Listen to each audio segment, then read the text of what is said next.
Everybody, hope you all have been enjoying so far. Last time we discovered that the people that came before were after John, so we'll continue from there.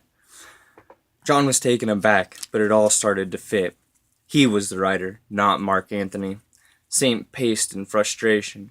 They knew. They had to have. I mean, how else could you get here without me? But why not just take you? Force you to do their bidding. It'd be easier that way, so why go through all this trouble? Why kill your daughter and take your grandson? John felt a quick stab in his chest. My daughter? You don't mean they... Oh my God. He looked down at the blackened ground. Saint saw John's distress and went to him. I know this is hard to come to grips with, but her death wasn't your fault. Now pull it together, John. We need to get out of here. He held out his hand, and the coin flew into it again, a hole in space, much like the first, only this one had jagged edges, not smooth arcs. Saint looked at John. We make a doorway, we take flour, and we get the hell out. John shook his head.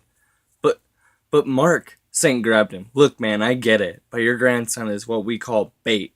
Walking right into their hands isn't in your best interest right now. I'm sorry, John. Fuck you, John snapped. If you want to run away, run. I'm not leaving without Mark Anthony. I was never there for him until it was too late, but not this time.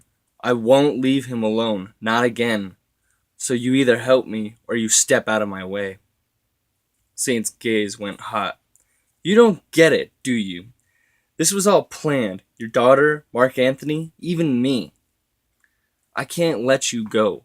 God only knows what they're planning, but I promise you, it's bigger than you or I can fathom. These things don't do things without intent or purpose, and if that kid is any indication, they want to make you into one of them. Only I doubt it'll be so that you can write a new fucking book. We're talking catastrophe of apocalyptic levels. You want to think that over for a minute, pal? John pushed his hand away. Try to stop me.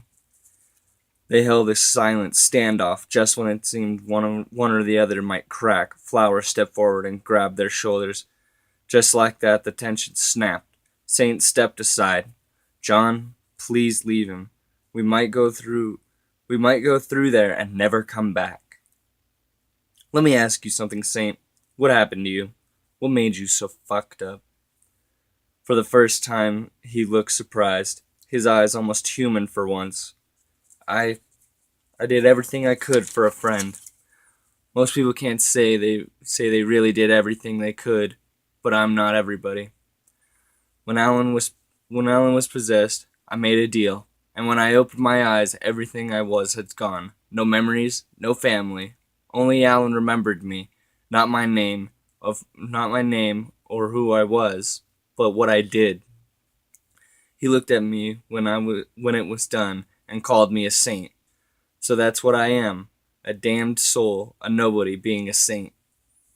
He went quiet again, staring off into the abyss. Then let me do everything I can to save my grandson, John said. He looked at him with all the seriousness of a priest. But will you? How do I know that you won't cave and just turn into another crazy asshole like Iguana Boy? You don't, John said. You'll just have to have faith. Faith is blind trust. Only crazy person would live on faith alone. He flashed a wicked smile. So you ready to save your grandson?